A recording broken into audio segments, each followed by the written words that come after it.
Welcome to Swami Vivekananda Institute. My name is Saurabh Pathak and today I am going to start normal distribution and its properties. Normal distribution बहुत ही एक wide concept है। इसके अंदर जो है कि आपको यहाँ पर नॉर्मल डिस्ट्रीब्यूशन या उसके बाद जो है कि बायनॉर्मल डिस्ट्रीब्यूशन या पॉइजन डिस्ट्रीब्यूशन, ये सारे डिस्ट्रीब्यूशन आते हैं। तो नॉर्मल डिस्ट्रीब्यूशन से हम पहले एक ओवरव्यू लेंगे कि अंदर एक्चुअल में है क्या क्या, है ना। एक हम जो है कि जो एक ट्री मैप होता है ना, तो वो हम पहले चेक करेंगे क्योंकि हमको ये मालूम होना चाहिए कि एक्चुअल में हम क्या पढ़ रहे हैं और इसके अंदर क्या क्या आने वाला है ना। तो नॉर्मल डिस्ट्रीब्यूशन जो है कि इसके अंदर अगर नॉर्मल डिस्ट्रीब्यूशन को देखा जाए तो यहाँ पर दो तरह के डिस्ट्रीब्यूशन होते हैं। दो तरह के डिस्ट्रीब्यूशन होते हैं। एक टाइप का आपका डिस्ट्रीब्यूशन होता है, वो होता है आपका ऑब्जर्व्ड, है ना, ऑब्जर्व्ड। तो from the word observed, observed से आप समझ रहे हो कि जो दिख रहा है, यहाँ पर मैं लिख दे रहा हूँ, यहाँ पर मैं दिख रहा है, जो दिख रहा है ना। और एक होता है एक्सपेक्टेड, एक्सपेक्टेड या प्रोबेबिलिटी, प्रोबेबिलिटी, या आप कह सकते हो कि यू कैन से कि यहाँ पर ये जो मेथड है ये आपका थ्योरेटिकल मेथड होता है, थ्योरेटिकल मेथड। तो ये दो तरह के आपके नॉर्मल डिस्ट्रीब्यूशन होते हैं, जिसमें एक आपका ऑब्जर्व होता है जो एक्चुअल में दिख रहा है। जैसे फॉर एग्जांपल अगर मैं इसका एग्जांपल लूं तो यहाँ पर मैंने कहा कि आपसे कि नंबर ऑफ वर्कर्स, और यहाँ पर मैंने लिखा वेज, वेजेस। तो मैंने कहा दो ऐसे वर्कर जिनकी वेज 200 है, तीन ऐसे वर्कर जिनकी वेज 300 है, चार ऐसे वर्कर जिनकी वेज 400 है। अभी आप इसको ऑब्जर्व करके सटीक सटीक आंसर दे सकते हो कि भैया 300 वेजेस कितने लोगों की, आप कह दो 3 लोगों की। 200 वेज कितने लोगों की, आप कह दो 2 लोगों की। तो आपने जैसा ऑब्जर्व करा वैसे आपने आगे बता दिया। एक्सपेक्टेड का यहाँ पर क्या कहते हैं, एक्सपेक्टेड या आप कह सकते हो या थ्योरेटिकल या प्रोबेबिलिटी डिस्ट्रीब्यूशन क्या होता है। प्रोबेबिलिटी डिस्ट्रीब्यूशन ये होता है, मान लो कि आपने जो है कि 2 टाइम्स कॉइन टॉस करा, कॉइन आपने क्या करा, टॉस करा, टॉस करा, ठीक है। अब यहां पर क्या है कि तो जो इसके इवेंट आएंगे, है ना, वो आपका क्या रहेगा, हेड हेड, यानी पहली बार भी हेड आया और दूसरी बार भी आपने टॉस करा तब भी हेड आ गया, ठीक है ना। उसके बाद पहली बार हेड आया, दूसरी बार टेल आ गया, है ना।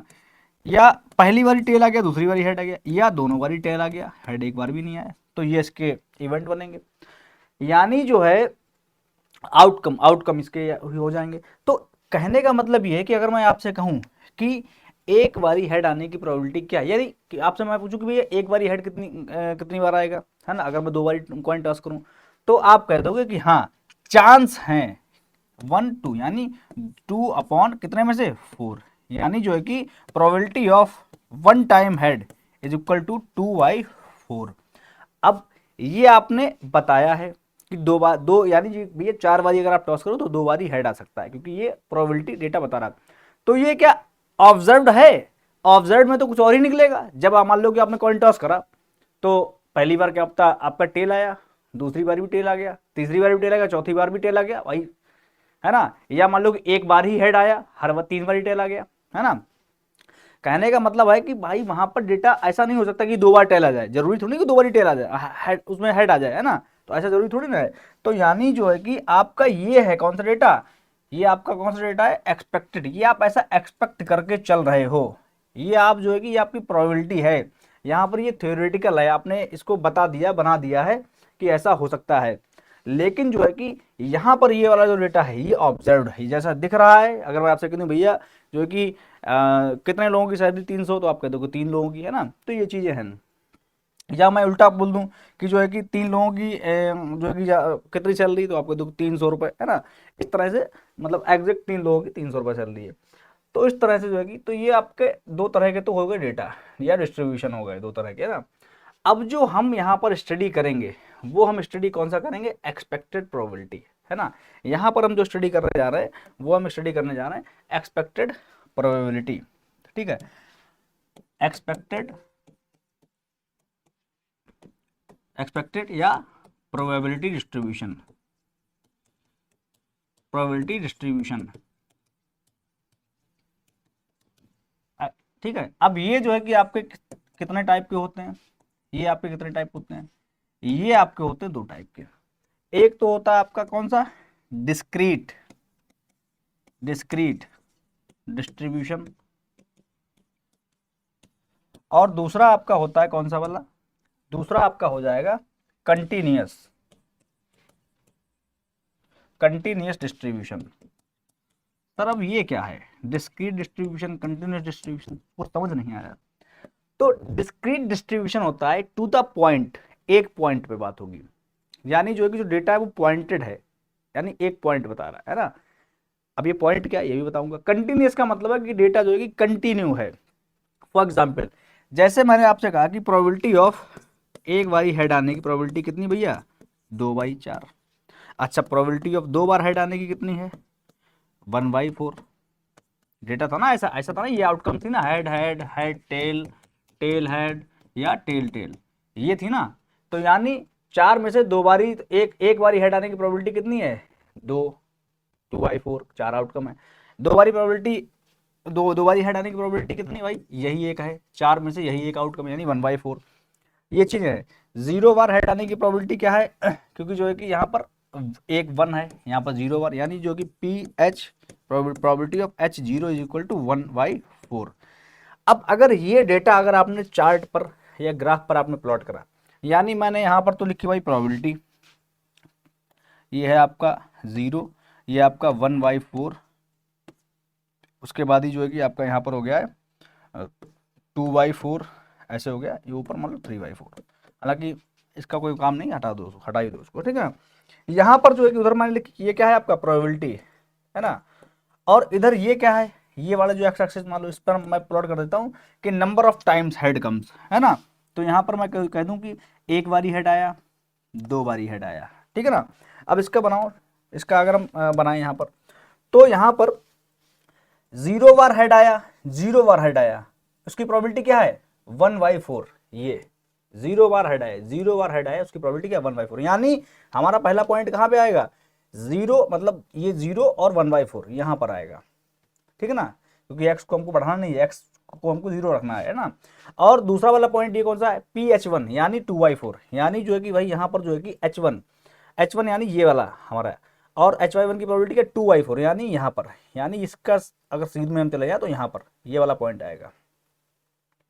पहला पॉइंट ये और दूसरा पॉइंट ये, ठीक है ना।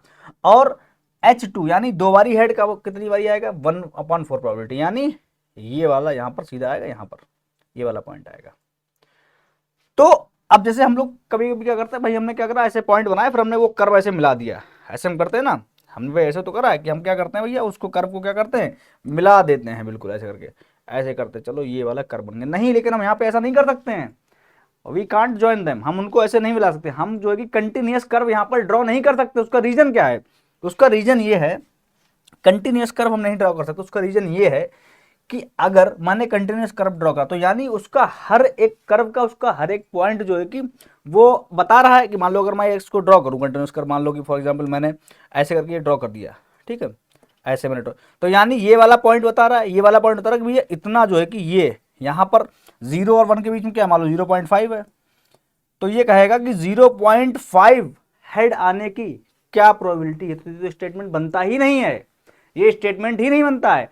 मैं आपसे कहूँ कि अच्छा आपने सिक्का उछाला तो हेड ना आए, इसकी क्या प्रोबेबिलिटी है, तो आप कहोगे भैया हेड ना आए इसकी प्रोबेबिलिटी है 1/2, क्योंकि टेल आ सकता है, टेल आएगा तो हेड नहीं आएगा।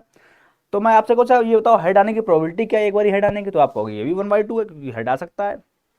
मैं आपसे कुछ ये बताओ आधा हेड, आधा आधा आधा हेड आने की प्रोबेबिलिटी क्या है, तो आप कहोगे भैया कैसी बात, तो सिक्का का खड़ा कर दोगे क्या, है ना। तो ये चीज कहने में ही नहीं बन रही है। अगर मैं आपसे कहूँ कि 1.5 हेड आने की प्रोबेबिलिटी कितनी, क्योंकि ऐसे करो अगर ड्रॉ हो तो यहाँ पर ये वाला पॉइंट क्या कहेगा कि इतना है 1.5 यहाँ पर हेड आने की प्रोबेबिलिटी, और ये प्रोबेबिलिटी होगी उसकी, है ना। तो ये तो कहते ही नहीं बन रहा है ना।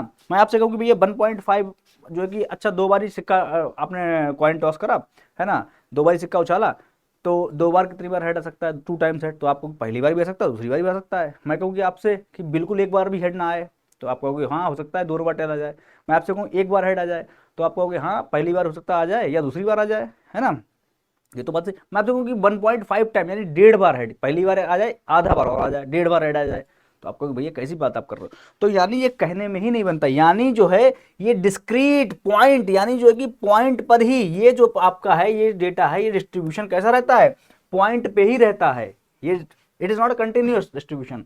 कंटिन्यूअस डिस्ट्रीब्यूशन यहां पर होगा, उसका जो उदाहरण होगा वो ये होगा, यहां पर होता है डेटा, यहां पर कैसा डेटा होता है, यहां पर डेटा ऐसा होता है जिसकी जो है क्वांटिटी जो है कि जो n की वैल्यू होती है वो ज़्यादा होती है, यानी नंबर ऑफ, यानी जैसे नंबर ऑफ पर्सन, जैसे कि जो है कि मान लो कि एक स्कूल में 1000 बच्चे हैं, ठीक है ना, अब उनकी जो है कि हाइट, मान लो कि अब 1000 बच्चों की हाइट नहीं नापी गई, ऐसे कहा गया काम करो, हाइट जो है कि पहले बच्चे की नापो, 5वें बच्चे की, 10वें बच्चे की, ऐसे करके हाइट निकालो।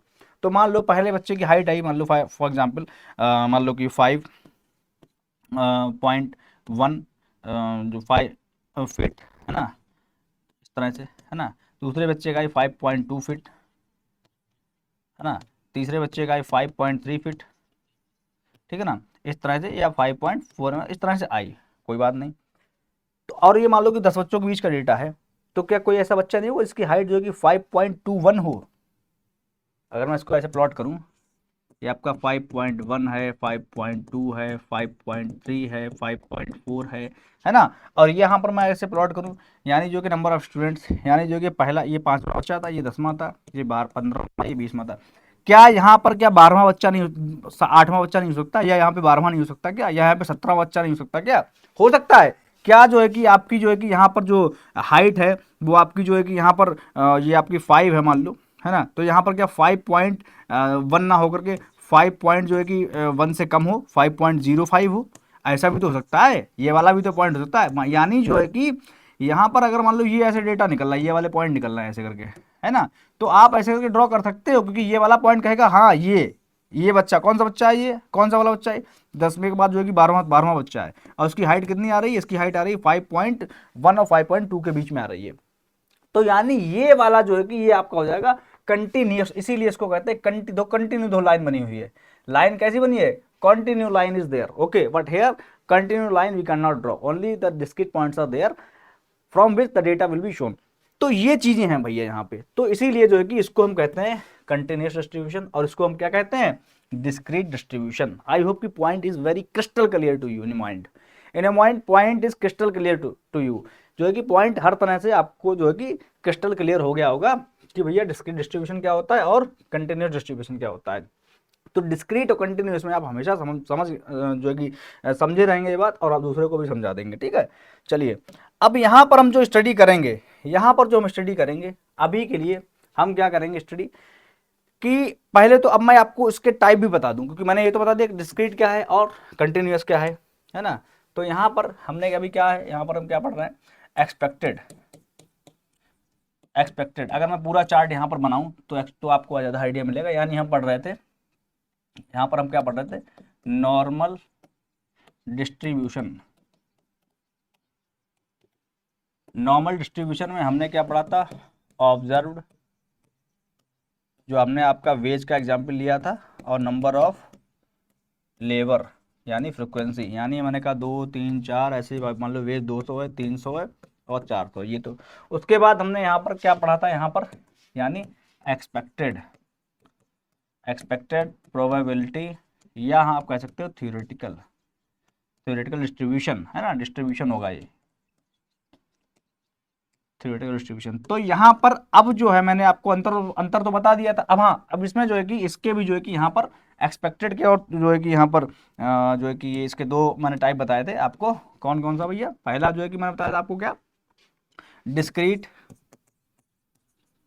डिस्ट्रीब्यूशन, और दूसरा मैंने इसका आपको टाइप बताया कौन सा वाला, आपका बताया मैंने कंटिन्यूअस, है ना, दूसरा बताया मैंने कंटिन्यूअस। तो डिस्क्रीट के अब जो है कि यहाँ पर दो टाइप होते हैं, एक आपका होगा बाइनोमियल डिस्ट्रीब्यूशन, और दूसरा आपका कौन सा होगा भाई, पॉइजन डिस्ट्रीब्यूशन। तो ये सारा कुछ हमको पढ़ना है। और कंटिन्यूअस में कौन सा होगा भाई, कंटिन्यूअस में कौन सा होगा, कंटिन्यूअस में नॉर्मल डिस्ट्रीब्यूशन। नॉर्मल तो हम पढ़ ही रहे हैं, कंटिन्यूअस में आपका जो होगा वो आपका कंटिन्यूस जो आपका जो कर्व होते हैं वो आपका यहाँ पर रहेगा। कंटिन्यूस में आप एग्जाम जो आपका रहता है डेटा वो आपका कौन सा रहेगा, नॉर्मल कर्व कह सकते हो, या उसको आप ये भी कह सकते हो कौन सा, नॉर्मल डिस्ट्रीब्यूशन, ठीक है ना, यानी नॉर्मल नॉर्मल डिस्ट्रीब्यूशन,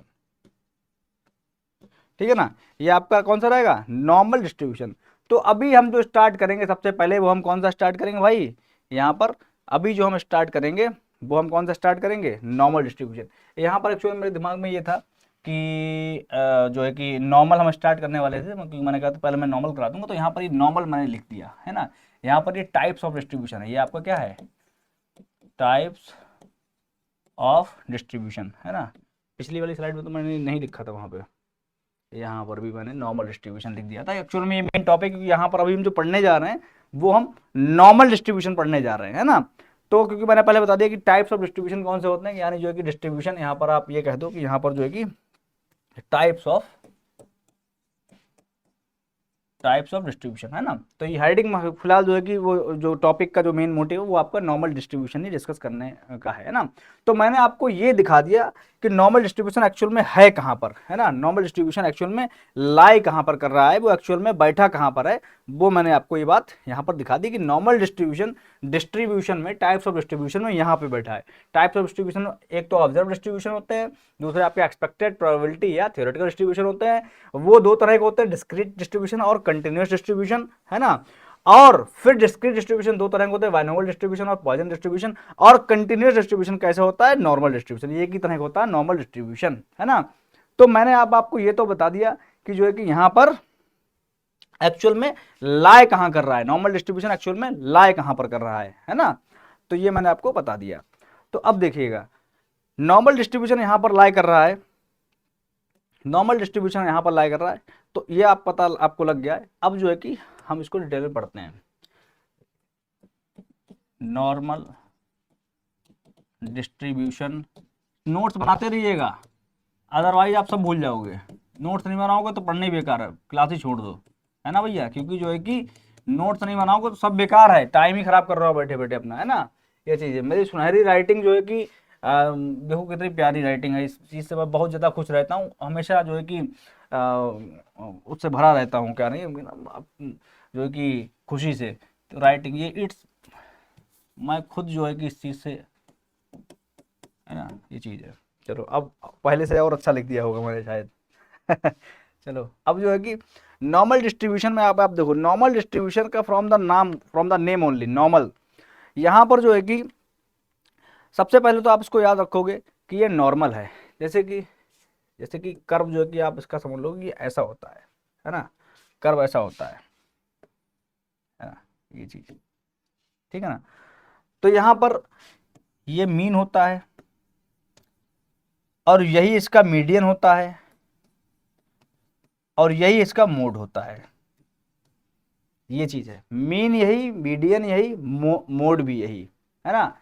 इसका जो पूरा एरिया होता है, ये पूरा एरिया कितना होता है, 1 के बराबर, यानी area in normal distribution is 1। ये सारी प्रॉपर्टीज है, ये प्रॉपर्टीज इनको हल्के में मत लेना, ये प्रॉपर्टीज है, लिख लो इस तरह से बनाओ कि यहाँ पर mean is equal to mode equal to median, ठीक है।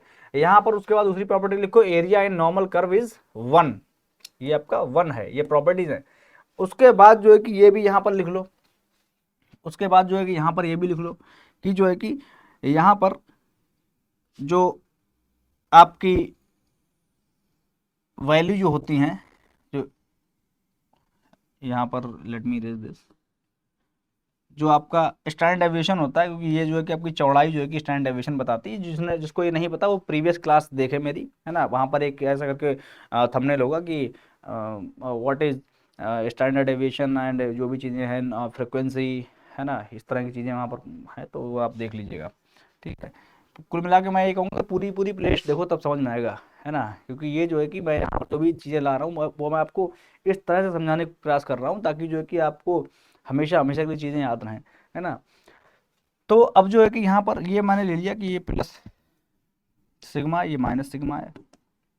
दूसरी मैंने लाइन बनाई तो यहाँ जो कि ये मैंने लिया कि ये +2 सिग्मा है और ये जो है -2 सिग्मा है, और तीसरी बनाई मैंने -3 सिग्मा, और जो है कि ये आपकी +3 सिग्मा। तो जो एरिया है आपका, कौन सा एरिया है आपका, सबसे पहले तो सिर्फ और सिर्फ प्लस सिग्मा और माइनस सिग्मा के बीच में, यानी ये एरिया कितना, ये है आपका 68.26, 68.26, इसको आप याद रखेंगे, 68.26, ठीक है। उसके बाद ये वाला जो एरिया है, यानी +2 सिग्मा और माइनस सिग्मा है, ये वाला एरिया, ये आपका एरिया कितना है 95.44। कई बुक्स में 45 भी है, तो आप जो है कि इसको याद रखिए। अरे मैंने कौन सा डिले जो मैंने माइनस, ये यहाँ तक है ना, ये वाला यहाँ तक, ठीक है ना, ये वाला, ठीक है।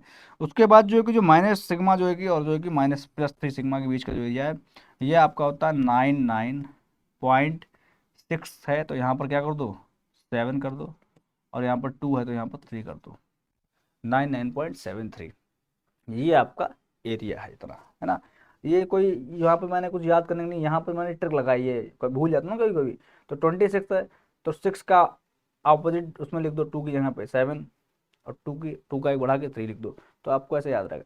तो ये बहुत ज़्यादा जो है कि ये इंपॉर्टेंट है, ज़रूरी है, इसको याद रखना है आपके लिए, ठीक है। इसको अगर नहीं याद होगी, ये इंपॉर्टेंट है, जो भी पढ़ा रहा हूँ सब इंपॉर्टेंट है ये आपको, है ना, ये आपको पढ़ना ही पढ़ना है, इंपॉर्टेंट है, ठीक है।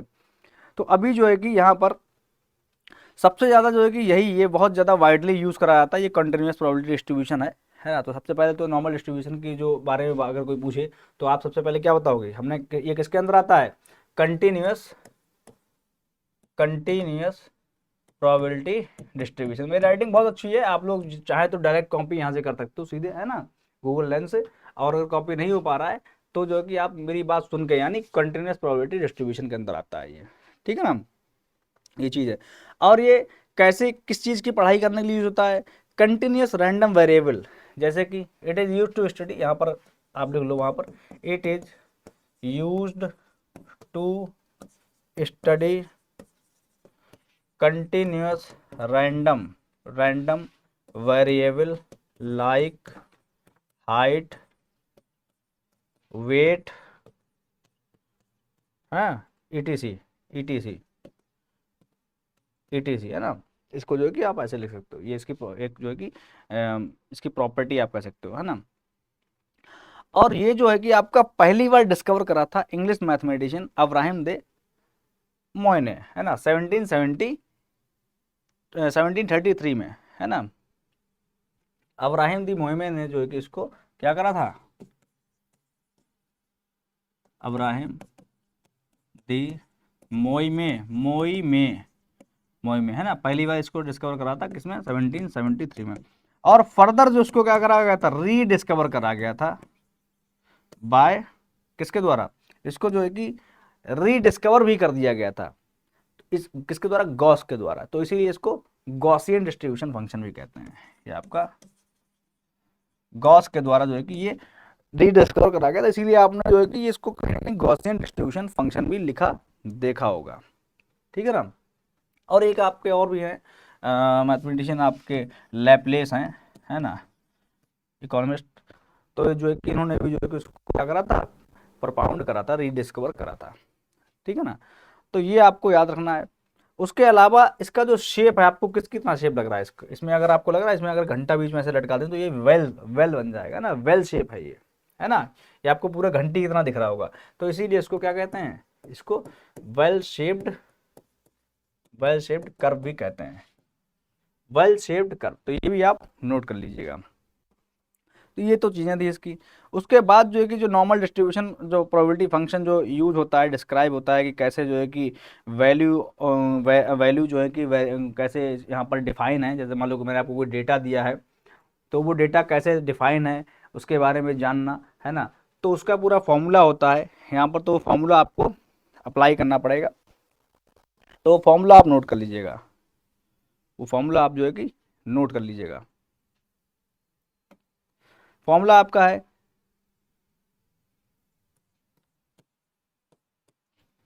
px = 1/σ2 पाई। इतना तो आपको याद कर लोगे, ये रूट में 2 पाई है, ठीक है ना। इतना तो आप याद कर लोगे। उसके बाद यहाँ पर क्या जाएगा, ई, स्मॉल ई, है ना, एक्सपोनेंशियल, है ना, ई टू दी पावर। यहाँ पर जो है कि इतना आप याद कर लेंगे, क्योंकि जो है कि इसका फॉर्मूला ही बच्चे भूल जाते हैं, इसका फॉर्मूला याद नहीं होता है, ठीक है ना। इतना पहले आप इसको याद कर लेंगे, यानी 1/σ√2π ई, यानी एक्सपोनेंशियल। अब जो एक्सपोनेंशियल है उसमें जो है कि कुछ नहीं करना है, इसकी एक्सपोनेंशियल की जो पावर को आपको हाफ करना है, ब्रैकेट में आपको करना है, ब्रैकेट में आपको यहाँ पर सिंपली जो है कि आपको x minus mu upon sigma का होल टू द पावर 2 हो गया। इतना सा यहाँ पर आपको करना है, ठीक है। यानी जो है कि आपको स्टेप में अगर आप इसको लिखोगे, है ना, तब आपको ये याद हो जाएगा। इसको बस लिखना ही है स्टेप में, स्टेप में अगर आप इसको लिख लोगे तो आपको ये याद हो जाएगा। एक साथ ही आप लिखने के प्रयास करोगे नहीं होगा। यानी P X equal to 1/σ, standard deviation है जो, है ना, ये आपका क्या है, सिग्मा स्टैंडर्ड डेविएशन, ये नोट कर लीजिएगा, ठीक है। √2π कितना हो गया, एक्सपोनेंशियल की पावर आपने क्या कर दी, -1/2 कर दी, ठीक है ना। और उसके बाद आपने क्या करा, ब्रैकेट में x minus mu upon standard deviation to whole to the power 2, हो गया काम। इतनी सी बात आपको याद रखनी है, ये आपका हो गया फॉर्मूला। तो ये फॉर्मूला आप जो है कि नॉर्मल डिस्ट्रीब्यूशन का please note it down, note down से कर लीजिएगा, ठीक है। इतना अगर हो गया तो हम बात करेंगे स्टैंडर्ड नॉर्मल डिस्ट्रीब्यूशन क्या होता है। स्टैंडर्ड नॉर्मल डिस्ट्रीब्यूशन क्या होता है, ठीक है। Standard normal distribution, standard normal distribution वो होता है जिसका मीन होता है 0 एंड स्टैंडर्ड डेविएशन, ये जो है स्टैंडर्ड डेविएशन है, ठीक है ना, स्टैंडर्ड डेविएशन ये इसका कितना होता है 1। जिस नॉर्मल डिस्ट्रीब्यूशन का मीन 0 हो और स्टैंडर्ड डेविएशन 1 हो, वो आपका होता है स्टैंडर्ड नॉर्मल डिस्ट्रीब्यूशन। और उसका फॉर्मूला सिंपल होता है, इसका फॉर्मूला क्या होता है, सिंपल होता है, z equal to x minus mu upon sigma. अरे ये तो कुछ जाना पहचाना लग रहा है, ये तो कुछ जाना पहचाना लग रहा है। हाँ ये वही है, ये वही है। कौन कौन है ये, नॉर्मल डिस्ट्रीब्यूशन में जो कुछ पार्ट था, नॉर्मल डिस्ट्रीब्यूशन के फॉर्मूले में कुछ पार्ट था। कौन सा नॉर्मल डिस्ट्रीब्यूशन, भैया फॉर्मूला क्या था, फिर से हम लिखते हैं 1/σ√2π, ठीक है ना, एक्सपोनेंशियल की पावर हाफ, उसके बाद यहाँ पर क्या था x minus mu upon sigma की पावर। अरे ये तो ये वाला पार्ट, ये वाला पार्ट, ये वाला पार्ट मैच कर रहा, हाँ बिल्कुल। तो इतना, यानी आपने ये वाला याद कर लिया तो स्टैंडर्ड नॉर्मल डिस्ट्रीब्यूशन का फॉर्मूला आपको ऑटोमेटिक याद हो जाएगा, है ना। तो ये वाली खाली केवल वैल्यू यहाँ पर आपको क्या करनी है, पुट करनी है, आपको याद हो जाएगा, ठीक है। तो इतनी सी इसमें बात थी, इतनी सी इसमें बात थी। अब मैं आपको बताऊंगा कि एक्चुअल में मीन और स्टैंडर्ड डेविएशन का मतलब क्या है। स्टैंडर्ड डेविएशन और मीन के लिए मैं आपको पिछले लेक्चर में बता चुका हूँ, बहुत अच्छे से समझा चुका हूँ। तो अगर मैं आपसे कहूँ कि जो है कि ग्राफ में जो है कि आप कैसे पता करोगे कि सेम मीन है ना, और जो है कि स्टैंडर्ड डेविएशन अलग अलग है। अगर मैं मान लो ये एक नॉर्मल कर्व बनाऊं, ठीक है ना, ये बनाया मैंने नॉर्मल कर्व, और जो है कि मैंने ये एक नॉर्मल कर्व बनाया है ऐसे करके, ठीक है। तो यहाँ पर आप देखोगे कि इनकी मीन जो है, मीन तो इनका है 1, है ना, इनका जो अगर मीन देखोगे तो मीन तो इनका है सिंगल, क्योंकि उसके भी सेंटर पे यही है ना। इस वाले जो अगर ये 2 कर लो और ये आपका 1 है, तो 1 और 2 दोनों ग्राफ का मीन जो है सेम, यानी सेम मीन, यानी हम लिख देंगे यहाँ पर सेम मीन। लेकिन स्टैंडर्ड डेविएशन तो इसका इतना है, इसका डिस्पर्सन इतना है, और इसका देखो डिस्पर्सन कितना ज़्यादा है, ये कितने बीच में डिस्पर्स है। बट तो यहाँ पे क्या हो जाएगा, डिफरेंट डिस्पर्जन, या डिस्पर्जन का टाइप ये कौन सा होता है, स्टैंडर्ड डेविएशन, जिससे हम डिस्पर्जन निकालते हैं। तो ये चीज़ है यहाँ पर, ठीक है ना। और अगर मैं दूसरा केस बताऊं, मान लो कि दूसरा केस ये है, यहाँ पर क्या है, मीन इसका ये है, इसका मीन ये है, लेकिन देखो चौड़ाई बराबर है, यानी same standard deviation but different mean, ये चीज है, ठीक है ना, same standard deviation but different mean. तो आई होप ये चीज आपको समझ में आएगी। प्रॉपर्टीज मैंने आपको लिखवा दी, प्रॉपर्टी डिस्ट्रीब्यूशन होता है परफेक्टली, यहाँ पर सिमेट्रिकल, ये प्रॉपर्टी आप नोट कर लीजिएगा कि देखो परफेक्टली सिमेट्रिकल है। सिमेट्रिकल का मतलब क्या है? सिमेट्रिकल का मतलब ये होता है कि अगर मैंने बीच से कोई लाइन बनाई, ठीक है, तो दोनों तरफ जो है कि जो फिगर है वो बिल्कुल सेम होना चाहिए। और अगर उसमें मैंने बीच लाइन से उसको कट करा और उसको फोल्ड कर दिया वहीं से, तो वो दोनों साइड्स एक दूसरे के ऊपर ओवरलैप हो जानी चाहिए, है ना। तो ये आपका हो जाएगा सिमेट्रिकल। तो ये देखो दोनों तरफ अगर मैं इसको ऐसे कट करूँ तो ये सिमेट्रिकल है ना। तो ये आपका क्या होता है? सिमेट्रिकल होता है, या इसकी प्रॉपर्टी नोट कर लीजिएगा, ठीक है। और उसके बाद मैंने आपको बता दिया कि जो है कि यहाँ पर mean equal to median equal to mode होता है ऑलरेडी। एक प्रॉपर्टी लिखिए कि यहाँ पर ये होता है आपका यूनिमोडल। यूनिमोडल का मतलब इसमें क्या होता है? सिंगल मोड होता है, और वो मोड किसके बराबर होता है? हमेशा मीन के बराबर होता है। यानी ये क्या होता है? यूनिमोडल होता है, ठीक है, ये चीज है। एक इसकी प्रॉपर्टी है कि ये असिम्पोमेटिक होता है। असिम्पोमेटिक कैसे? असिम्पोमेटिक ऐसे जैसे कि आपने ये ऐसा बना देखा होगा, ठीक है। अब देखो पहले ये वाली भी जो है कि लाइन एक्स एक्सिस को नहीं टच कर रही है, चूंकि ये स्ट्रेट हो चुकी तो ये कभी जीवन में नहीं टच करेगी। और ये भी इधर ये वाली भी टेल जो है कि एक्स एक्सिस को टच नहीं कर रही। यानी ये क्या होता है? इसकी प्रॉपर्टी है कि it is asymptotic to base line. Base line जो आपकी कौन सी, वो ये नीचे वाली जो लाइन है, इसके प्रति क्या होता है? ये असिम्पोमेटिक होता है। यानी it seems like it will be touching x axis but it never touches the x axis. It seems, ऐसा लगता है हमको, दिखता है कि अरे टच कर जाएगा, टच कर जाएगा, टच कर जाएगा, लेकिन ये कभी जीवन में टच करता ही नहीं है ना। जैसे बचपन में हम लोग रोते थे, पापा खिलौने दिला, पापा कहते अभी अभी दिलाएंगे, तो लगता था कि हाँ दिला देंगे, दिला देंगे, दिला देंगे। हालांकि बहुत ज़्यादा पिताजी ने बहुत खिलौने दिलाए, लेकिन एक हद होती है ना, क्योंकि बच्चे तो बच्चे होते हैं, है ना। तो ये चीज़ें होती हैं। जैसे मैं अभी अपनी भांजी को उस दिन ले गया था घुमाने, तो वो झूले पे अब छोड़ ही नहीं रही है। अब ऐसा तो नहीं कि झूला खरीद लेंगे या मतलब झूले पे बैठा बैठा छोड़ देंगे। तो मैं कैसे मना रहा था उसका कि हाँ अभी रुको, बस बस बस अभी अभी रुको, अभी सबसे बड़े झूले बिठा लेंगे, बिठा लेंगे। तो ऐसे कहते रहते हैं, है ना, कि भैया टच करेगी, टच करेगी, लेकिन वो कभी टच करती ही नहीं है ना। तो इस तरह से आपको अब याद रहेगा, मैंने इस तरह से बताने का प्रयास करा है। तो ये चीज़ आपको हमेशा अब याद रहेगी, ठीक है, ये चीज़ है। उसके बाद जो है कि रेंज जो है यहाँ पर इसकी, चूंकि अभी टच नहीं कर रही, तो देखो रेंज, अब इससे को आप कहोगे इसकी रेंज क्या है, कितने बीच में फैला हुआ है, तो देखो ये रेंज आप बता ही सकते हो। देखो ये रेंज, रेंज क्या है? रेंज इसकी इसीलिए माइनस इन्फिनिटी टू इन्फिनिटी, मैंने साइन कैसे बना दिया है ना, माइनस इन्फिनिटी जो है कि से प्लस इन्फिनिटी रहता है ना, जो है कि माइनस इन्फिनिटी से प्लस इन्फिनिटी रहता है। तो इसकी रेंज जो है कि minus infinity two plus infinity होती है, ठीक है ना। Total area under normal curve मैं आपको बता चुका हूँ कि ये 1 होता है ना, वो मैं ऑलरेडी आपको नोट करा चुका हूँ। तो अभी तक जो है कि जो आपने प्रॉपर्टीज नोट इसकी करी हैं, है ना, ये इंपॉर्टेंट प्रॉपर्टी है, क्योंकि आप इनको मिस नहीं कर सकते। एक एक प्रॉपर्टी आपकी है, ठीक है ना। उसके बाद जो है कि इस ये क्या होती है? इक्वी डिस्टेंस फ्रॉम क्वार्टाइल होती है। क्वार्टाइल क्या होता है सर? देखो परसेंटाइल आपने सुना, परसेंटाइल का मतलब है कि परसेंट, यानी वो सेंट को 100 भागों में तोड़ देती है। सेंट मतलब जो है कि 100 टुकड़े कर देती है। क्वार्टाइल का मतलब है कि यहाँ पर 3 टुकड़े बराबर बराबर, है ना। तो यहाँ पर जो कि क्वार्टाइल आपकी कैसे होती है? ये तो आपका है मीन, ठीक है ना, ये आपकी होती है क्वार्टाइल Q1, और ये इधर आपकी होती है Q3।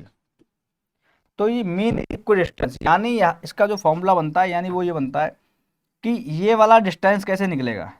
ये वाला डिस्टेंस, ये वाला डिस्टेंस आपका निकलेगा कि आप ये Q1 से पहले जो भी डिस्टेंस है, ये जो है इसमें से मीन में से माइनस कर दो, यानी मीन तक का इतना डिस्टेंस, उसमें से ये वाला डिस्टेंस आप माइनस कर दो, यानी जो है कि म्यू माइनस Q1, और ये बराबर है इस डिस्टेंस के बराबर। और ये डिस्टेंस कैसे निकलेगा? Q3 में से इधर वाला माइनस कर दो, तभी तो ये निकल आएगा, यानी Q3 माइनस म्यू मीन। तो ये आपका फॉर्मूला निकल के आ जाता है। केवल आपको इतनी बात याद रखनी कि ये दोनों डिस्टेंस बराबर होते हैं, यानी distance from from of quartile, है ना। उसके बाद जो है कि यहाँ जो क्वार्टाइल डेविएशन होता है ये आपका 2/3 होता है स्टैंडर्ड डेविएशन, है ना। जो यहाँ पर जो क्वार्टाइल डेविएशन होता है, जो क्वार्टाइल का डेविएशन होता है, it is 2/3 of standard deviation. और जो मीन डेविएशन होता है, it is 4/5 of standard deviation. ये आपको याद रखना है ना, ठीक है ना।